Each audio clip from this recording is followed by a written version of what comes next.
Beowulf. Translation by the North Irish poet Seamus Heany. So, the Spear Danes in days gone by, and the kings who ruled them, had courage and greatness. We have heard of those princes' heroic campaigns. There was Sheafson, scourge of many tribes, a wrecker of mead benches, rampaging amongst foes. This terror of the whole troops had come far. A foundling to start with, he would flourish later on as his powers waxed and his worth was proved.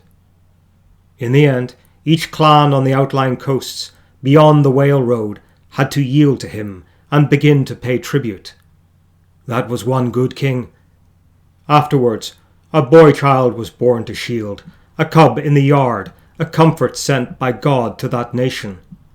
He knew what they had told, the long times and troubles they had come through without a leader. So the Lord of Life, the glorious Almighty, made this man renowned.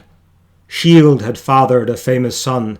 Beow's name was known through the north, and a young prince must be prudent like that, giving freely while his father lives, so that afterwards, in age, when fighting starts, steadfast companions will stand beside him and hold the line.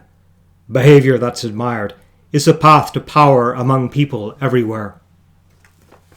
Shield was still thriving when his time came, and he crossed over into the Lord's keeping. His warrior band did what he bade them, when he laid down the law among the Danes. They shouldered him out to the sea's flood, the chief they revered, who had ruled them. A ring-whirled prow rode in the harbour, ice-clad, outbound, a craft for a prince. They stretched their beloved lord in his boat, laid out by the mast, amidships, the great ring-giver. Far-fetched treasures were piled upon him, and precious gear. I never heard before of a ship so well furnished, with battle-tackle, bladed weapons, and coats of mail.